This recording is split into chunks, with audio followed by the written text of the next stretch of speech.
Everyone, today will study circular motion. बहुत important chapter है, एक दो क्वेश्चंस आ ही जाते हैं और अगर इसका बेसिक्स आपने सीख लिया फिर उसके बाद तो सारे क्वेश्चंस इजी ही हैं। तो शुरू करते हैं। सर्कुलर मोशन में मैंने आपको प्रीवियस लेक्चर में भी बताया था कि जो एक्सेलरेशन होता है और जो वेलोसिटी होती है उनके बीच में जो एंगल बनता है वो 90 डिग्री का बनता है। और जब ये 90 डिग्री का एंगल बनता है तो हमारा कौन सा मोशन होता है? हमारा सर्कुलर मोशन होता है। अब सबसे पहले आते हैं यूनिफॉर्म सर्कुलर मोशन के ऊपर। यूनिफॉर्म सर्कुलर मोशन में हमारी जो स्पीड होती है वो क्या होती है? कांस्टेंट होती है। और इसमें जो वेलोसिटी होती है वो वेरिएबल होती है। क्यों? क्योंकि देखो, एक सर्कुलर मोशन कर रहे हैं तो इसमें बार बार हमें डायरेक्शन चेंज करने की नीड पड़ रही है और हम बार बार अगर डायरेक्शन चेंज करेंगे तो हमारी वेलोसिटी भी उसमें चेंज होगी। तो इसीलिए हमारी जो वेलोसिटी होती है वो कांस्टेंट नहीं होती है, उसका जो मैग्नीट्यूड होता है वो पूरे में कांस्टेंट होता है क्योंकि यूनिफॉर्म सर्कुलर मोशन है। तो अगर इधर 10 है तो इधर भी 10 होगा, इधर भी 10 होगा, इधर भी 10 होगा, पूरे मोशन में वो 10 होगा क्योंकि जो वेलोसिटी है सिर्फ उसकी डायरेक्शन चेंज हो रही है, उसका मैग्नीट्यूड चेंज नहीं होता है। और जो स्पीड होती है वो स्केलर क्वांटिटी है, उसकी कोई डायरेक्शन नहीं होती, मैग्नीट्यूड होता है। तो मैग्नीट्यूड दोनों का कॉन्स्टेंट है, इसलिए स्पीड कॉन्स्टेंट है बट वेलोसिटी ओवरऑल कॉन्स्टेंट नहीं है।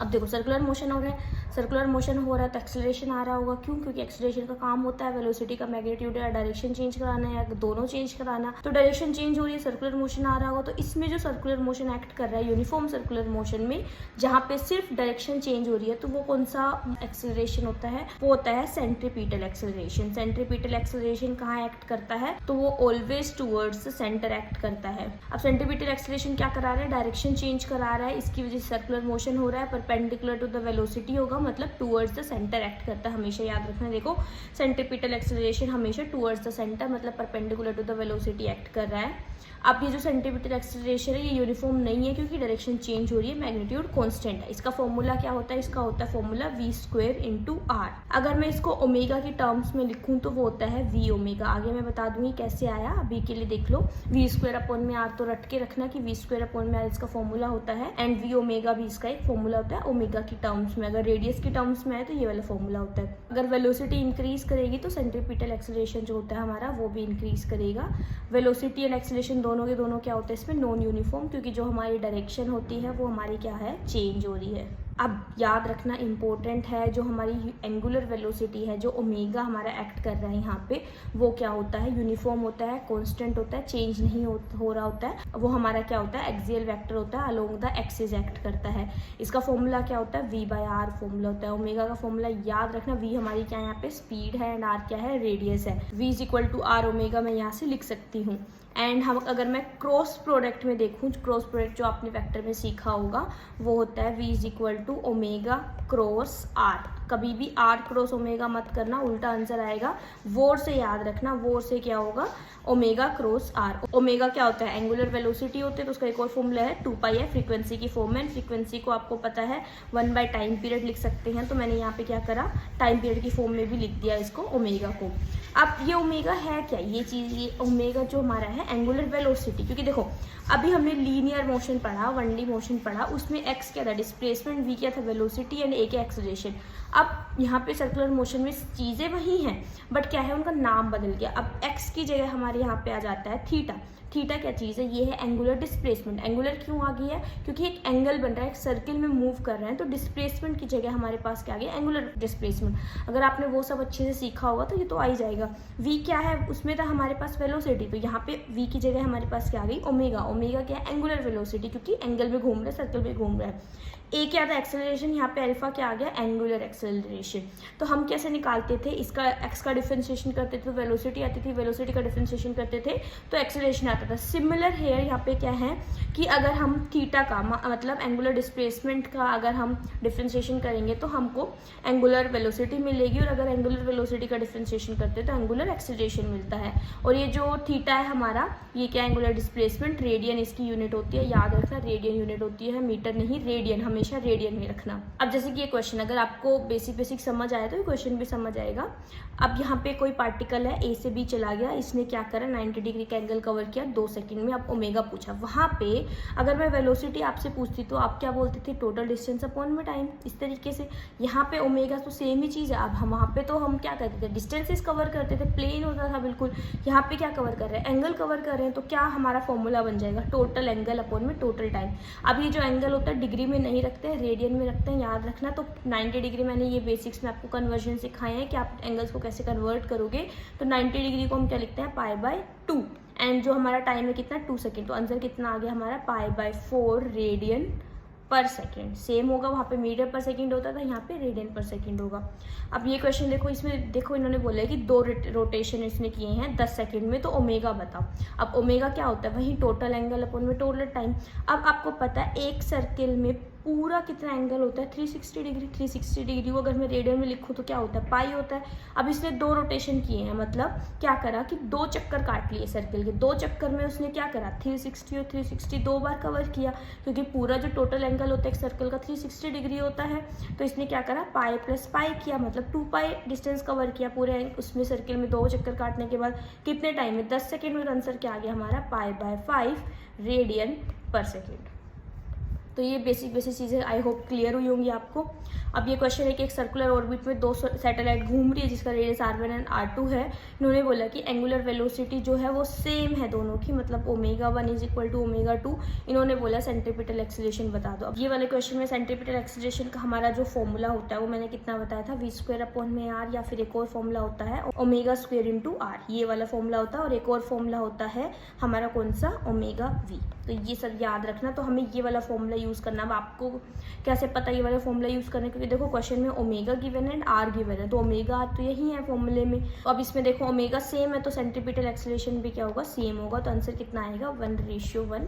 ये इस तरीके से करना है, सीधा क्या करना था हमें देखना था, ओमेगा सेम है तो सेंट्रीपिटल एक्सीलरेशन क्या जाएगा, 1:1 फॉर्मूला ये वाला। अब देखते हैं थोड़ा सा नॉन यूनिफॉर्म सर्कुलर मोशन। अब नॉन यूनिफॉर्म क्या आ गया, तो मतलब इसमें कोई चीज़ें यूनिफॉर्म नहीं है। तो इसमें जो स्पीड है हमारी वो यूनिफॉर्म नहीं होती है, वो कॉन्स्टेंट नहीं होती है। जो यूनिफॉर्म था उसमें तो कॉन्स्टेंट होती है, इसमें नहीं है, वो इंक्रीज या डिक्रीज करती रहती है। जो वेलोसिटी है हमारी वो भी कांस्टेंट नहीं है, उसमें जो डायरेक्शन और मैग्नीट्यूड है दोनों चेंज हो रहे हैं। लास्ट वाले में यूनिफॉर्म में हमारा क्या था, सिर्फ डायरेक्शन चेंज हो रही थी, मैग्नीट्यूड कांस्टेंट था। इसमें दोनों चेंज हो रहे हैं। तो इसमें अब आपको पता है कि जो डायरेक्शन है वो कौन बदलवा रहा है, वो सेंट्रीपिटल एक्सीलरेशन बदलवा रहा है। अब मैग्नीट्यूड भी कोई ना कोई तो चेंज करा रहा होगा, तो मैग्नीट्यूड के लिए हमारे यहाँ पे कौन आता है, उसमें आता है हमारे पास टेंजेंशियल एक्सीलरेशन। टेंजेंशियल एक्सीलरेशन का काम क्या है, स्पीड को चेंज कराना, स्पीड को इंक्रीज या डिक्रीज कराना। हमारा मैग्नीट्यूड ऑफ वेलोसिटी है उसको चेंज करा रहा है। डायरेक्शन कौन चेंज करा रहा है, वो हमारा सेंट्रीपिटल एक्सीलरेशन चेंज करा रहा है। तो ये याद रखना। अब टेंजेंशियल एक्सीलरेशन की डायरेक्शन कहाँ होती है, तो जैसे centripetal acceleration towards the centre लगता था परपेंडिकुलर टू वेलोसिटी, ये क्या लगता है, ये लगता है in the direction of velocity. Tangent जो हमारा होता है उसके अलोंग लगता है, मतलब कितना एंगल बनाता है, 0 डिग्री बनाता है वेलोसिटी के साथ, पैरेलल टू द वेलोसिटी लगता है, ये याद रखना। तो यूनिफॉर्म सर्कुलर मोशन में क्या आ रहा था, सेंट्रीपिटल एक्सीलरेशन 0 नहीं था, क्योंकि वहाँ पे क्या था, हमारी डायरेक्शन बदल रही थी, बट मैग्नीट्यूड सेम था, इसलिए टेंजेंशियल 0 था।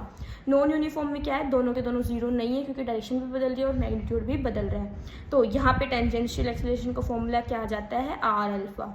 एंड अल्फा को मैं 80/r भी लिख सकती हूँ। अल्फा हमारा क्या था, एंगुलर एक्सीलरेशन। तो देखो ये हमारा 80 लग रहा है अलोंग द वेलोसिटी, वेलोसिटी ऐसी लगती है, और टुवर्ड्स द सेंटर हमारा सेंट्रीपिटल एक्सीलरेशन लग रहा है। तो नेट कहाँ आएगा, इनके बीच में ही थीटा एंगल पे, तो वो कितना आएगा, √AC² + 80² अलो। ये जो हमारा ए नेट है सेंटर के अलोंग बिल्कुल नहीं होगा, सेंटर के अलोंग AC है, याद रखना। और अगर मैं AC को एक्सपैंड कर दूँ, इसको रटने की नीड नहीं है। अगर मैं देखो खुद से देखो, ये हम फॉर्मूले पढ़ चुके हैं। AC को एक्सपैंड v²/r लिखूंगी, होल स्क्वायर और 80 का स्क्वायर, तो इस तरीके से। और अगर 80 को भी मैं उसके फॉर्मूले में लिखूँ तो इस तरीके से लिख सकती हूँ। अब ये वर्टिकल सर्कुलर मोशन में देखो, यहाँ पे जो वेलोसिटी होती है बिल्कुल बॉटम पे, वो होती है √5gr। बीच में हमारे यहाँ पे होती है √3gr, और ये जो टॉप पे होती है वो होती है √gr। और velocity to complete the circle कितनी लगती है, √5gr। तो ये सीधे सीधे क्वेश्चन ही पूछ लेते हैं आपसे। अब ये क्वेश्चन देखो, angle between position vector and acceleration vector कितना होता है हमारा, 180 डिग्री होता है। ये इंपॉर्टेंट है, इसको देखो। इन्होंने बोला एंगुलर स्पीड निकालो, क्या वो जो हमारा फ्लाईवुड जो हमारा चल रहा है वो कितना है, 120 रेवोल्यूशन पर मिनट में। अब इसको आपको जो ये RPM है, इसको हम बोलते हैं रेवोल्यूशन पर मिनट, RPM। इसको कन्वर्ट करना होता है आपको रेडियन पर सेकेंड में। अब सिंपल है, देखो बहुत बार एग्जाम में क्वेश्चन आता है, तो कैसे कन्वर्ट करोगे, तो गिवन होता है उसको 2π/60 से मल्टीप्लाई कर दो, तो आपका वो किस में कन्वर्ट हो जाता है, रेडियन पर सेकेंड पे। जो भी RPM गिवन होते हैं उसको 2π मेरा कहाँ से आया, जो एक रेवोल्यूशन में 2π एंगल कवर करता है, 360 डिग्री एंगल कवर करता है, और 1 मिनट में क्या होता है, 60 सेकेंड होते हैं, तो उधर से आया। तो इसको आप अगर सोल्व करोगे तो आंसर कितना आएगा, 4π। तो याद रखना 4π क्या आया, रेडियन पर सेकेंड।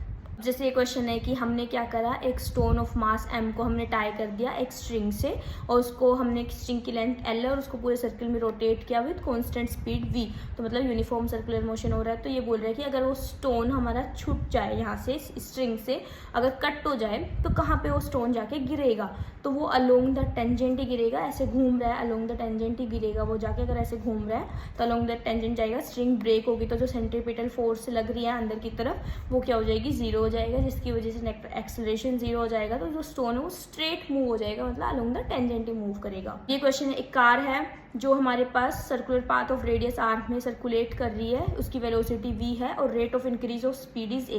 अब देखो ये a क्या चीज़ है, rate of increase of speed, मतलब स्पीड जिस रेट से इंक्रीज कर रही है। अब स्पीड कहाँ इंक्रीज करती है, वो करती है हमारी टेंजेंशियल एक्सेलरेशन में। तो ये a क्या गिवन है, ये याद रखना, ये क्या है, टेंजेंशियल एक्सेलरेशन, क्योंकि स्पीड सिर्फ टेंजेंशियल एक्सेलरेशन इंक्रीज या डिक्रीज कराता है, सेंट्रीपिटल सिर्फ डायरेक्शन कराता है। तो अब ये बोल रहा है रिजल्टेंट एक्सेलरेशन निकालो, तो रिजल्टेंट एक्सेलरेशन का फॉर्मूला ये होता है। अब हमारे पास टेंजेंशियल तो गिवन है a का स्क्वायर, और सेंट्रीपिटल वेलोसिटी और रेडियस की फॉर्मूला लिख सकती हूँ, क्योंकि वेलोसिटी और रेडियस का आंसर क्या आ जाएगा ये। अब ये बोल रहा है कि सेंट्रीपिटल और टेंजेंशियल एक्सेलरेशन के बीच में एंगल बता दो, तो एक लग रहा है अलोंग द वेलोसिटी, एक लग रहा है टुवर्ड्स द सेंटर, तो क्या आएगा 90 डिग्री। अब ये क्वेश्चन देखो, स्पीड डिक्रीज हो रही है सर्कुलर मोशन में, 80 और v के बीच में एंगल पूछ रहा है। अगर स्पीड डिक्रीज हो रही है हमारी तो कितना एंगल बनेगा, 180 डिग्री, क्योंकि 80 हमारा पीछे की तरफ लगेगा, और अगर स्पीड इंक्रीज हो रही है तो सेम डायरेक्शन में लगेगा 80, तो हमारा कितना एंगल होगा 0 डिग्री। तो ये याद रखना। ये क्वेश्चन थोड़ा सा लग और इंपॉर्टेंट भी, बट ईजी है। देखो एक फिगर है जिसमें एक्सेलरेशन लग रहा है कितना, 15 मीटर पर सेकेंड स्क्वायर, और इन्होंने बोला है कि जो 15 मीटर पर सेकेंड स्क्वायर ये जो एक्सेलरेशन है ये हमारा क्या है, ये हमारा टोटल एक्सेलरेशन, नेट एक्सेलरेशन है, और क्लॉकवाइज डायरेक्शन में सर्कल में मूव कर रहा है। रेडियस कितना है, 2.5 मीटर है। अब इन्होंने बोला है स्पीड ऑफ द पार्टिकल निकालो। देखो अगर मैं इसके कंपोनेंट करूँ, ठीक है, तो इसके कंपोनेंट एक तो इधर आएगा थीटा के बगल में, मैंने अभी प्रीवियस लेक्चर में आपको सिखाया, एक तो थीटा के बगल में आता है ए कोस थीटा, और एक थीटा के ऑपोजिट आता है ए साइन थीटा। अब खुद देखो कि टूवर्ड्स द सेंटर कौन लग रहा है, टूवर्ड्स द सेंटर क्या हमारा ए कोस थीटा लग रहा है, एंड टूवर्ड्स द सेंटर तो सेंट्रीपिटल एक्सेलरेशन लग रहा है, और ये इधर को टेंजेंट के अलोंग कौन लग रहा है, टेंजेंट के अलोंग ए साइन थीटा लग रहा है, तो वो कौन सा होता है हमारा टेंजेंशियल एक्सेलरेशन। तो ए कोस थीटा हमारा क्या है, सेंट्रीपिटल एक्सेलरेशन। अब इसकी वैल्यू पुट करूंगी, ए मुझे गिवन है 15 एंड कोस 30 कितना है, √3/2 होता है। इसको सोल्व किया तो ये मेरा क्या आ गया, ये हमारा सेंट्रीपिटल एक्सेलरेशन आ गया। अब सेंट्रीपिटल एक्सेलरेशन का फॉर्मूला मेरा होता है v²/r। अब ये v तो मुझे निकालना ही है, तो मैंने क्या करा, सिर्फ वैल्यूज पुट की और आंसर यहाँ से मेरा v² आ जाएगा। समझ आया, इजी था, ज़्यादा कुछ टफ नहीं था, बट इस तरीके के क्वेश्चन आए तो एक बार रीड कर लेना, डरना नहीं है। अब आते हैं प्रीवियस ईयर क्वेश्चंस में। तो एक बार ये क्वेश्चन देखो, इसमें उन्होंने क्या करा कि पोजीशन वेक्टर दे दिया, पूरी इक्वेशन दे दी है, 4 sin थीटा, ये आई कैप ये एक्स एक्सिस में, और जो जे कैप वाली है ये वाई एक्सिस में है। अब इन्होंने पूछा है कि कौन सा ऑप्शन जो है वो गलत है। अब देखो मैग्नीट्यूड ऑफ एक्सेलरेशन कितना होता है, v²/r। ऑब्वियसली मैग्नीट्यूड जो एक्सेलरेशन है v²/r ही होता है। अब इन्होंने बोला कि जो वेलोसिटी है वो 8 मीटर पर सेकेंड। अब देखो खुद फाइंड आउट करके देखो, वेलोसिटी जो होती है, वेलोसिटी का फॉर्मूला क्या होता है, ओमेगा आर। अब यहाँ पे ओमेगा कितना, ये टी के आगे जो भी लिखा होता है ये ओमेगा होता है। अब आप बोलोगे कैसे, तो ये भी नहीं है। अब जब हम SHM पढ़ेंगे तो उसमें इक्वेशंस पढ़ेंगे, वैसे SHM के लेक्चर्स मैंने अपलोड कर दिए, तो वहाँ से जाके आप देख सकते हैं कि ये जो टी के आगे लिखा होता है ये होता है ओमेगा। अब ओमेगा लिखा है मैंने, उसके बाद आर तो इन्होंने गिवन है 4, सोल्व के तो आंसर कितना है 8 पाई, तो यही गलत है। अब नेक्स्ट भी देख लेते हैं कि जो पाथ है वो रेडियस कितना 4, तो ये रेडियस होता है हमारा। Acceleration along the r, obviously along the radius ही लगता है acceleration, centripetal acceleration towards the centre, तो हमारा कौन सा आंसर गलत हो गया, बी वाला। ये देखो इन्होंने रेडियस गिवन है, इसमें कांस्टेंट स्पीड से मूव कर रहा है, टाइम पीरियड देके रखा है, एक्सेलरेशन पूछा तो एक्सेलरेशन का फॉर्मूला क्या होता है, ω² × r। इसमें ओमेगा कितना देके रखा है, ओमेगा नहीं दे के रखा है, 2π/t से हमें निकालना पड़ेगा इसका स्क्वायर। और रेडियस हमारा कितना है, 5 सेंटीमीटर है, जिसको मीटर में चेंज करना, क्योंकि देखो पूरी यूनिट मीटर में है, तो 5/100 कर दूंगी, हो जाएगा। टाइम पीरियड हमें गिवन है। अब ये क्वेश्चन देखो, अब इन्होंने बोला है कि कोई पार्टिकल सर्किल में चल रहा है, इतना रेडियस है और इतना टाइम ले रहा है, तो एवरेज वेलोसिटी और एवरेज स्पीड बताओ। एवरेज स्पीड एंड वेलोसिटी के लिए डिस्टेंस और डिस्प्लेसमेंट चाहिए, तो सबसे आप पहले हम डिस्टेंस निकालेंगे। तो आपको पता है एक सर्कुलर मूव में circumference of the circle cover करता है, प्रीवियस लेक्चर में बताया था 180 डिग्री कवर करता है, तो कितना कवर कर रहा है, 2πr। तो यहाँ से मैंने डिस्टेंस निकाला, एवरेज स्पीड कितनी होती है, टोटल डिस्टेंस अपॉन में टोटल टाइम, तो आंसर कितना आ गया मेरा 10। अब ये पार्टिकल एक ही सर्कल मूव कर रहा है, एक सर्कल जहाँ से शुरू किया था वहीं पे आके खत्म कर दे। तो आंसर कितना आ गया, एवरेज वेलोसिटी 0। अब ये क्वेश्चन देखो, स्ट्रिंग है 1 मीटर लॉन्ग है, सर्कल मोशन में मूव कर रही है, 22 रेवोल्यूशन इन 44 सेकंड कर रही है। अब ये बोल रहा है एक्सेलरेशन बता दो। अब सबसे पहले तो 22 रेवोल्यूशन 44 सेकंड, अब रेवोल्यूशन को हमें सबसे पहले तो चेंज करना पड़ेगा। तो रेवोल्यूशन 22 रेवोल्यूशन किस में कर रही है, 2 पाई का एंगल बना रही है। 2 पाई कैसे, एक सर्कल में 360 डिग्री होता है, तो बताया 2 पाई का एंगल बना रही है। तो 22 रेवोल्यूशन को मैंने क्या करा, 2 पाई से मल्टीप्लाई करके इसको क्या कर लिया, 44 पाई। अब यहाँ से मैं ओमेगा निकालूंगी, ओमेगा क्या होता है, टोटल डिस्टेंस अपॉन में टोटल टाइम। तो टोटल डिस्टेंस ये कवर किया, टोटल टाइम 44 सेकंड, हमारा ओमेगा कितना आ गया, पाई। अब एंगुलर जो हमारा एक्सेलरेशन होता है उसका फॉर्मूला क्या होता है, omega square into R. Omega कितना आ गया हमारा, पाई का स्क्वायर, और आर मेरा कितना है 1, तो आंसर आ गया पाई स्क्वायर। अब देखना कहाँ होता है, टूवर्ड्स द, हमारा कहाँ होता है, पाई स्क्वायर मीटर पर सेकेंड, कहाँ, direction along the radius towards the centre. तो ये हमारा क्या हो गया, आंसर हो गया ए वाला। Circular motion of a particle with constant speed periodic होता है, सिंपल हार्मोनिक नहीं होता। इसको याद कर लो, जब हम ऐसे पढ़ेंगे तब अच्छे से समझ आएगा। ये वाला क्वेश्चन देखो, कोई पार्टिकल एम और एम मास के, रेडियाई आर और आर है, टाइम पीरियड हमारा उनका सेम है। तो बोल रहा है कि लीनियर वेलोसिटी के रेशियो बता दो। तो v is equal to r omega होता ही है।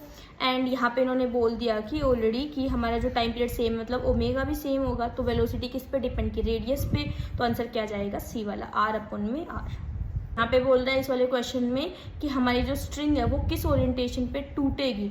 तो सबसे बॉटम पे रखेंगे तो वहाँ पे चांसेस ज़्यादा है कि वो ब्रेक कर सकती है। एक स्टोन को मैंने टाई कर दिया एक स्ट्रिंग से, वर्टिकल सर्कुलर मोशन में उसको मैंने रोटेट किया। तो ये बोल रहा है मिनिमम स्पीड क्या है, क्या होनी चाहिए, तो मिनिमम स्पीड √gr होती है। अब ये जो है ये independent of mass of stone होती है। इस क्वेश्चन में इन्होंने मैक्सिमम स्पीड पूछी है, टेंशन भी दे के रखी है, और इन्होंने मास दिया है और रेडियस दिया है। तो क्या होता है, टेंशन का फॉर्मूला mv स्क्वायर अपॉन में आर, जो हमारी सेंट्रीपिटल फोर्स होती है वहीं एज टेंशन फोर्स एक्ट करने लग जाते हैं। तो इसलिए मैंने इसको इक्वलाइज किया। तो टेंशन है 25 इंटू, अब ये इस आर को और इस एम को उधर लेके जाऊंगी क्योंकि मुझे वेलोसिटी निकालनी है, और इसका होल अंडर रूट कर दूंगी। तो बस आपको वैल्यूज पुट करनी है और वेलोसिटी का आंसर आ जाएगा। कोई क्वेश्चन क्या, लीनियर वेलोसिटी पूछी है। तो लीनियर वेलोसिटी का फॉर्मूला क्या होता है, ओमेगा आर। सिर्फ क्या करना था, जो रेडियस है उसको आपको मीटर में चेंज करना था, तो मीटर में चेंज किया और जो भी वैल्यूज गिवन है वो पुट करके आंसर आएगा। क्वेश्चन देखो, इनमें से एक कांस्टेंट स्पीड पे मूव कर रहा है, तो बताओ कि कौन सा सही है। वेलोसिटी कांस्टेंट कभी नहीं रहती क्योंकि डायरेक्शन चेंज हो रही है। कोई फोर्स, ऑब्वियसली फोर्स एक्ट करे टुवर्ड्स द सेंटर से, अगर एक्सेलरेशन आ रहा है तो फोर्स भी आएगी। वर्क डन, हाँ वर्क डन 0 होता है। क्यों, क्योंकि वर्क डन का फॉर्मूला होता है एफ डॉट एस। अभी आगे भी पढ़ेंगे। डॉट प्रोडक्ट को जब एक्सपेंड करते हैं हम तो एफ एस कोस 90 आता है, थीटा 90 बन रहा है एफ और एस के बीच में, क्योंकि एफ अंदर लग रहा है, डिस्प्लेसमेंट आगे वो हो रही है, तो 90 डिग्री। तो आंसर कितना आ गया, वर्क डन 0 होता है। एक क्वेश्चन देखो, एक इलेक्ट्रिक फैन है, उसकी ब्लेड 30 सेंटीमीटर लेंथ में है, क्या गिवन है 120 रेवोल्यूशन पर मिनट है। 120 रेवोल्यूशन सबसे पहले हमें इसको रेडियन पर मिनट में चेंज करना पड़ेगा, हमें उसको मल्टीप्लाई करना होता है। तो आंसर आया 4 पाई, और एक्सेलरेशन पूछा है तो एक्सेलरेशन का फॉर्मूला क्या होता है, omega square into r. And omega हमने निकाल लिया 4 पाई, आर हमें गिवन है, उसको मैं क्या करूंगी, सेंटीमीटर को मीटर में चेंज कर दूंगी क्योंकि ऑप्शंस मीटर में, और आंसर यहाँ से निकल आएगा। तो इस तरीके से सोल्व करना। भी चैप्टर इतना ही था, डीपीपी देख लेना अभी। तो चैप्टर तो बहुत इजी था, बिल्कुल फॉर्मूला बेस्ड है, कुछ नहीं। आपको सबसे पहले यूनिफॉर्म सर्कुलर मोशन करना है, फिर उसके बाद नॉन यूनिफॉर्म सर्कुलर मोशन के फॉर्मूले देखने और आंसर आ जाएगा। अब ये डीपीपी देख लो, इसके स्क्रीनशॉट ले लो, छोटी है ज़्यादा बड़ी नहीं है, बट सारे इंपॉर्टेंट क्वेश्चंस है, प्रीवियस ईयर एग्जाम में आए हुए हैं और एनसीईआरटी के हैं, तो कभी भी एग्जाम में दोबारा आ सकते हैं, तो इनको अच्छे से सोल्व कर लेना। तो बाकी कोई भी डाउट हो तो आप मुझे पूछ सकते हैं। सर्कुलर मोशन हमने खत्म कर लिया है, बहुत ईजी और छोटा टॉपिक है, एक क्वेश्चन आ ही सकता है एग्जाम में, तो अच्छे से कवर कर लेना इसको। Thank you.